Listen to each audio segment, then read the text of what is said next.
This is News 25 with Deanna O'Donnell and Unette Gentry. News 25, local news you can count on. News is brought to you by J.K. Nelson Law. Give them a call, 727-9900. Today's news is also brought to you by Gunny's Air Conditioning and Heating. New service and repair. Call Gunny's 775-727-6800. Welcome to News 25 here on KPVM TV and Ace Country Radio. I'm Deanna O'Donnell. And I'm Unette Gentry. It is Tuesday, May 3rd. Well, according to Politico, the Supreme Court has voted to strike down the landmark Roe v. Wade decision, according to initial draft majority opinion written by Justice Samuel Alito. The draft opinion rejects the 1973 and subsequent 1992 decision Planned Parenthood v. Casey, guaranteeing federal constitutional protections of abortion rights. Alito writes that the Roe v. Wade and Casey must be overturned. Justice Alito also says that it's time to return the issue of abortion to the people's elected representatives. Nevada Governor Steve Sisolak said on Twitter today that as long as he is governor, he will not allow women's rights to choose be taken away as long as he is in power.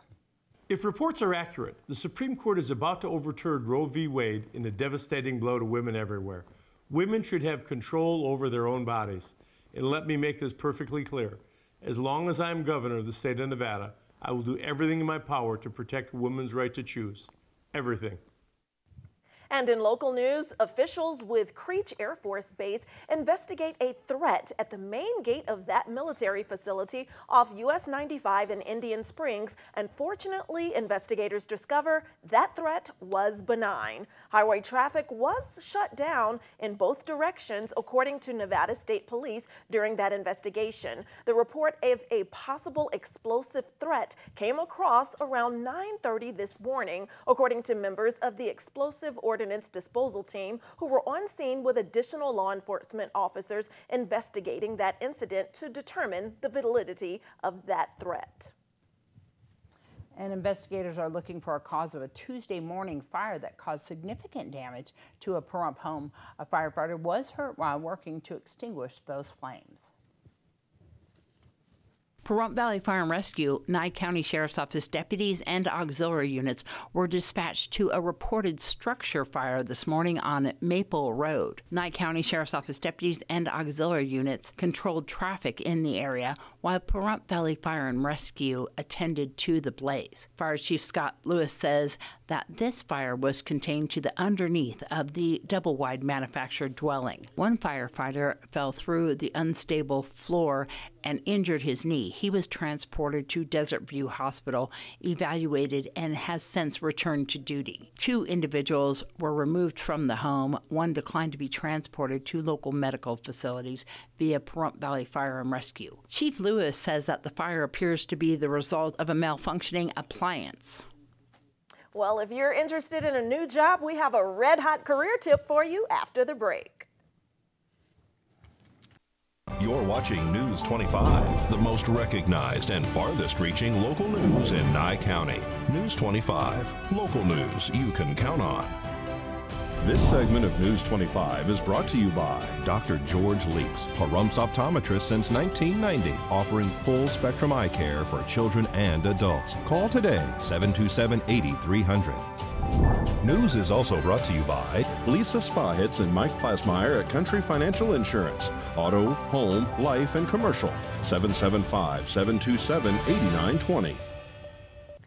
Welcome back to News 25. Well, if you're interested in a career as a firefighter, now's your chance to join the Clark County Fire Department. Clark County is launching a spring recruitment drive for candidates interested in becoming firefighters, and that process starts with submitting an online application starting today through the end of May. And you can submit your application through the online portal, the department's webpage, joinccfd.org.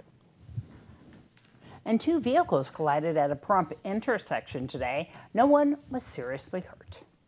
All occupants of a two-vehicle crash declined to be transported to local medical facilities via Rumps Valley Fire and Rescue Ambulance this morning, following a two-vehicle crash on Basin and Linda Street. Nye County Sheriff's Office auxiliary units diverted traffic around the scene, while deputies with the Nye County Sheriff's Office conducted the accident investigation. Both vehicles sustained minor to moderate damage. A report of a possible drunk driver here in Pahrump ends with the arrest of a man on more serious felony charges. Brad Francis has those details. Carvel Roots has been booked into the Nye County Detention Center on one count of possessing, receiving, or transferring a stolen vehicle and one count of DUI above the legal limit. Off-duty Police Sergeant Casey Hobson called 911 to report a possible intoxicated driver in the area of West Wilson Road and South Leslie Street. She followed the car to Tractor Supply on State Route 372. Hobson told officers she watched the man who was driving that vehicle go into the store. That man was later identified as Roots. A records check found the plate attached to the vehicle Roots was driving was reported stolen. Arriving officers made contact with Roots inside the store. Sergeant Hobson confirmed he was the person she saw driving the stolen vehicle. When questioned by deputies, Roots told them he was never in the vehicle and had walked to the business. The sheriff's office says deputies later discovered that just prior to police contact, Roots ditched the keys inside the store, and officers who spoke with Roots say he changed his story several times. Officers also say when they asked Roots if he had used any narcotics or been drinking, he advised that he was currently under the influence of methamphetamine. Deputies took a blood sample from Roots and booked it into evidence for evidentiary testing at a later time. He was then placed under arrest and transported to jail. An automotive burglary caught on camera helps police nab the man suspected of that crime. Here's Brad with more. Daniel Sandquist is under arrest and facing a felony charge of burglary of a motor vehicle. His arrest comes after an incident at Green Valley Grocery at the corner of State Route 372 and Blagg Road in Pahrump.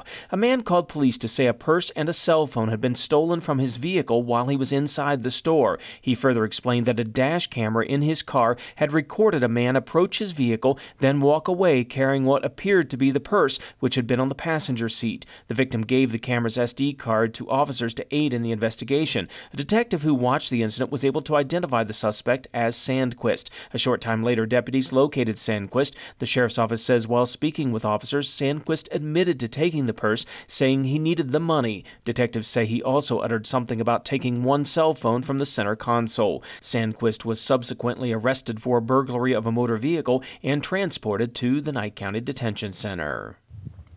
Well, if a career firefighting isn't your jam, we have a job fair and those details for you when we return. You're watching News 25, brought to you by Mountain West Lawyer, Injury Attorneys, 727-9500. News 25, local news you can count on.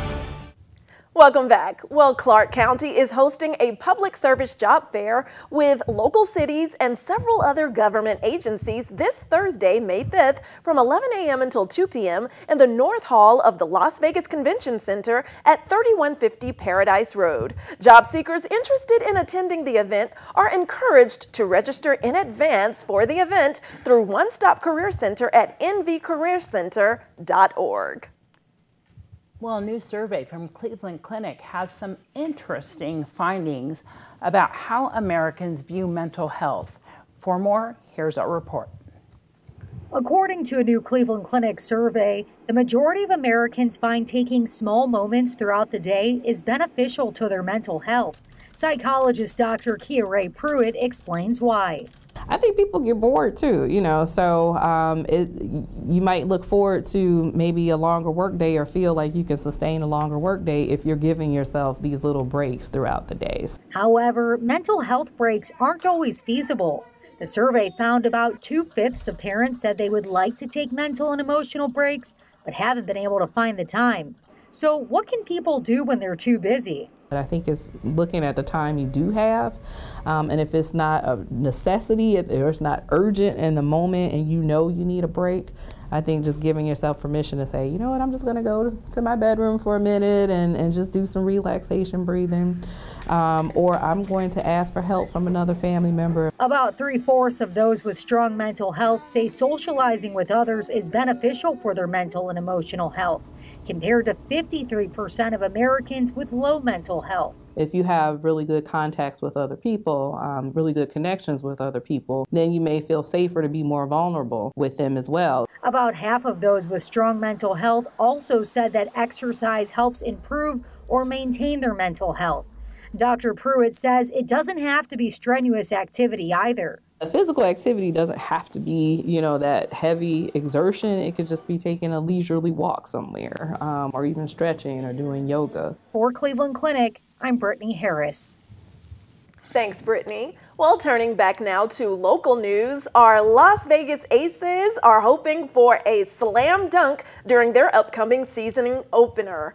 All that and more sports news with Doug Ferber right now.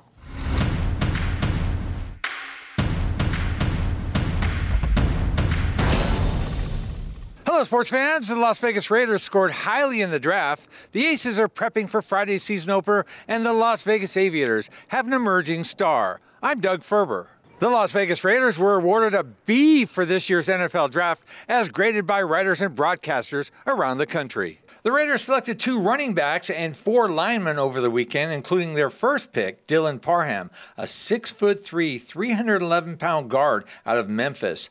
Overall, the Raiders and their brass, including new GM Dave Ziegler and new head coach Josh McDaniels, had positive things to say about what transpired over this past weekend. The commitment and the effort that everybody put in was tremendous, and representative of the kind of effort that we're looking for from everybody in the organization, and they did a great job of really putting that forward here in this draft cycle here.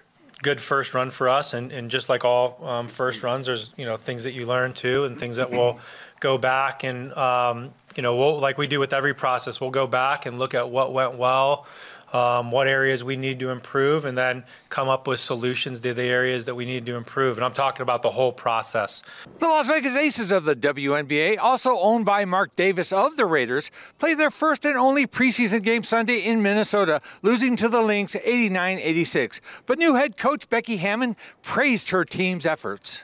Today, though, it was more about, like I said, just kind of fine-tuning, facing a real defense that has schemes and everything else instead of just against our practice guys.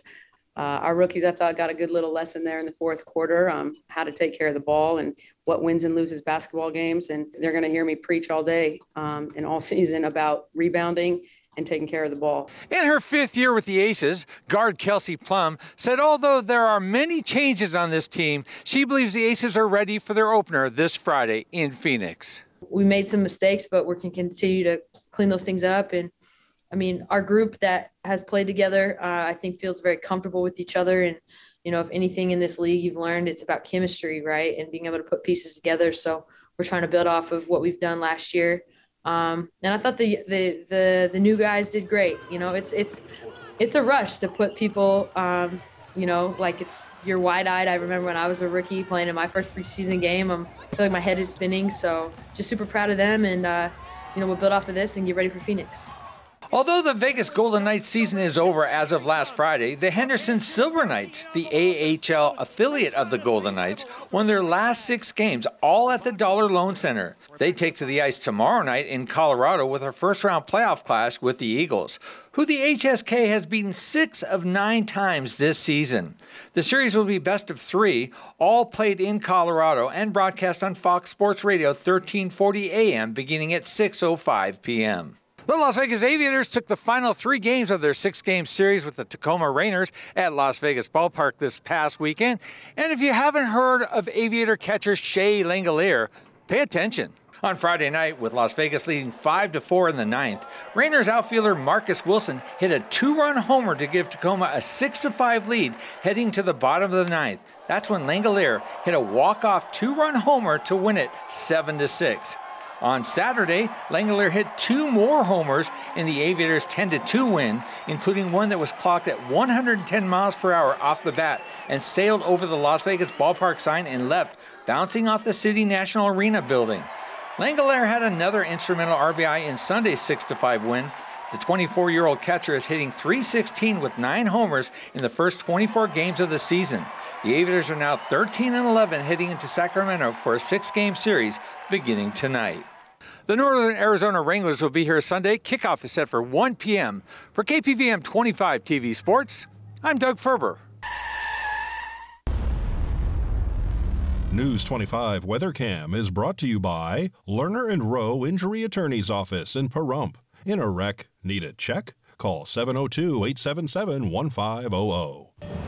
Hold on to your hats out there, ladies and gentlemen. It is windy, but deceptively beautiful. Clear skies, but we'll tell you what else is breezing through in weather when we return.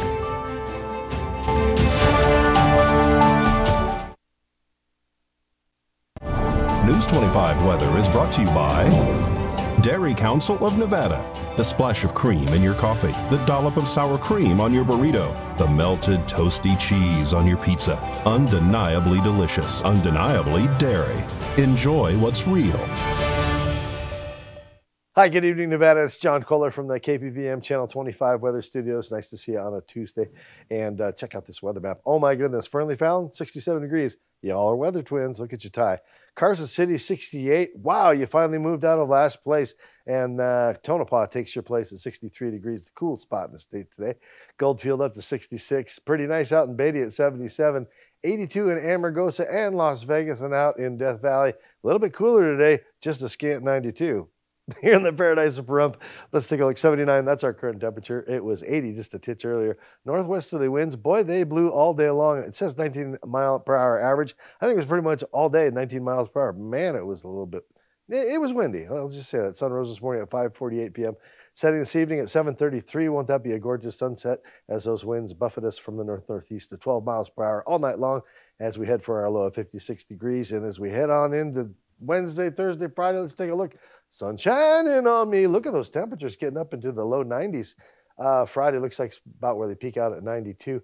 Wind's going to be a factor this weekend. Well, actually this whole week it's 15 mile per hour or better. But Sunday, oh my gosh, 23 mile per hour average winds. Temperatures dunking down to 81 degrees, and then 69 on Monday as we recover into the 70s on Tuesday. But yeah, it looks like we're going to be blowing away some of this warmth here. Enjoy it for the next 4 or 5 days while we can, and watch out for Sunday. Make your plans, all right? Back to the desk. Here's Deanna. So Cinco de Mayo is gonna. That's right. Gonna be warm, huh? Yeah, yes, yeah. And you have some events happening. Yeah, I'm gonna go to the Amargosa school because they're having a special Cinco de Mayo event. Awesome. But I want to let everybody know. Yeah, there it is. You can buy tickets still at $10 per person down there in Amargosa. It's gonna be super fun. We're at the community center. It all starts at 5 o'clock until 6:30 is dinner. They're gonna have some special dancers at 6:30. Love that. Love that. I gotta tell you.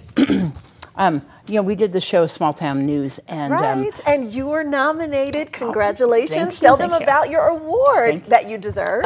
So I don't. I was just nominated. So just so you guys know. But World of Wonder is the producers there, and they're doing an award called the Wowie Award, and so I'm super honored that I got a little bit of a nomination for that Wowie Award. So if you want to vote, they're asking for people to vote daily because they will be announcing the winners next week, and there's all the contenders that I have in my category, which is called the I Can't Get You Out of My Head Award. That's so right. It's kind of funny. I can't. So everyone grab your phones right now and vote for Deanna O'Donnell. You can go and find out more on worldofwonder.net, but you can also go to just KPVM's link or even my page's link, and there's a link to voting in there. And you just click on the link and you can vote. You can also see the other nominees, which are pretty prestigious. Doesn't matter. All right, thanks so much, you guys, and thank you to World of Wonder. That was very nice. Yes. And so we'll see you back here tomorrow. That's right. All right, I'm Deanna. I'm Unette. Good night. Good night.